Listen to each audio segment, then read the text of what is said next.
Hi అందరికి నమస్తే. నేను మీ గంగుల మది యాదవ్. నాతో పాటు అనిల్ గౌడ్ కూడా ఉన్నారు. అయితే ఈ వీడియో ముఖ్య ఉద్దేశం ఏంటంటే, తెలంగాణలో టీచర్ ఎమ్మెల్సీ ఎన్నికలు జరుగుతున్నాయి. ముఖ్యంగా టీచర్లకు, తెలంగాణ మొత్తంలో ఉన్న బీసీ టీచర్లకు, అదేవిధంగా ఎస్సీ ఎస్టీ మైనార్టీ టీచర్లకు నా యొక్క ముఖ్య విన్నపం, అయ్యా మన బీసీలు చాలా చోట్ల నిలబడ్డారు. ఎక్కడ నిలబడ్డా మన బీసీ అభ్యర్థులు ఈసారి గెలవాలి. దయచేసి మీరు బీసీ టీచర్లారా, బీసీ పట్టభద్రులారా, మీరు దయచేసి మన బీసీ అభ్యర్థులను గెలిపించండి. ఎందుకంటే మనకు జరుగుతున్న అన్యాయంపై అందరికంటే ఎక్కువ మీకే తెలుసు. ఎందుకంటే తల్లిదండ్రుల తర్వాత గురువే ముఖ్యం.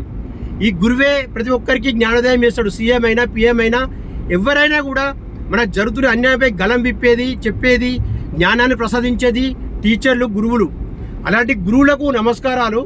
అలాంటి గురువులు ఈరోజు తెలంగాణలో జరుగుతున్న న్యాయమైన డిమాండ్, బీసీల రాజకీయ అస్తిత్వం, బీసీల హక్కులు, బీసీల కోసం పోరాడాలి. బీసీలను పోరాడాలంటే మేము రోడ్డు మీదకి రావాల్సిన అవసరం లేదు. మాలాంటి వాళ్ళు రోడ్డు మీదకి వస్తారు. కానీ మీలాంటి వాళ్ళు ఓటుతో సమాధానం చెప్తే ఈ గవర్నమెంట్కి బుద్ధి వస్తుందని చెప్పి నేను అనుకుంటున్నా. దయచేసి గమనించండి. ఇక్కడ కరీంనగర్, నిజామాబాద్, మెదక్ అభ్యర్థిత్వంగా ప్రసన్న హరికృష్ణ గౌడ్ నిలబడ్డాడు. ఖచ్చితంగా అతను మనం గెలిపించుకుందాం. అదేవిధంగా వరంగల్ నుంచి వెళ్ళి సుందర్ రాజు యాదవ్ వారు నిలబడ్డారు. ఖచ్చితంగా మనం గెలిపించుకుందాం. ఖచ్చితంగా బీసీ టీచర్లు, బీసీ అభ్యర్థులు ఎవరైతే ఉన్నారో వాళ్ళని గెలిపించండి. ఈ ఉద్యమం మనకు చాలా అవసరం. ఈ గెలుపు మనకు చాలా అవసరం. ఈ తెలంగాణ గవర్నమెంట్కి చెప్పబెట్టి అవుతుంది. ఎందుకంటే మన లెక్కలు తక్కువ చూపించారు. 2014లో 60% ఉంటే ఇప్పుడు మనం 46% చూపిస్తున్నారు. ఎంత దుర్మార్గం అండి. ఇలాంటివి మీరు చైతన్యం చేయాలి. మీతోటే ఈ ఉద్యమం మొదలు కావాలి. ఖచ్చితంగా మీరు బీసీలను గెలిపిస్తారని మేమందరం కోరుకుంటున్నాం. అట్లే చెప్తున్నాం. ఇక్కడ ఒక యాదవ్ పర్సన్ ఉన్నా, ఇక్కడ ఒక గౌడ్ ఉన్నాడు, అదేవిధంగా ముదిరాజులు ఉన్నారు. అందరి ఓట్లు బదిలీ కావాలి. బదిలీ అయితే ఏమవుతుందంటే, ఇక్కడ ఎవరైతే గౌడ్ అభ్యర్థి ఉన్నాడో మిగతా కులాలందరికీ రావాలి. ఈ యాదవ్ అభ్యర్థి కూడా మిగతా కులాలే రావాలి. అప్పుడే మనం ముందుకు పోతాం.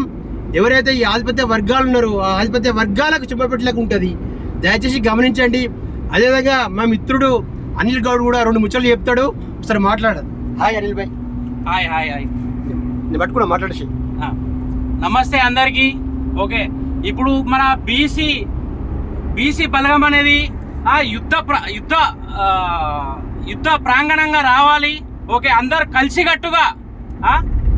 కలిసికట్టుగా ఏకమత్యంగా అందరూ మనము ఓట్లతోని సమాధానం ఇవ్వాలి. Okay, thank you.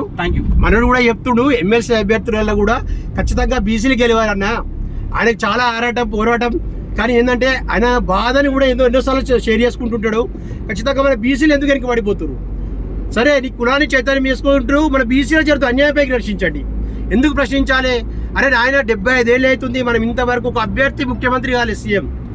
70 ఏళ్ళ నుంచి రెడ్డిలు, వాళ్ళు, వీళ్ళు, వెలమలు, వీళ్ళు. అరే ఈ జనాభాలో 2%, 3% ఉండేవాళ్ళు మనల్ని వాళ్ళు పాలిస్తుంటే మనం చేతులు కట్టుకుని నిలబడాలా? దయచేసి ఆలోచన చేయండి. నిజంగా టీచర్ అభ్యర్థులు మార్పు తీసుకొస్తారని మేము కోరుకుంటున్నాం. దయచేసి అందరూ సహకరించాలి అని చెప్పి కోరుకుంటూ, జై బీసీ, జై జై బీసీ.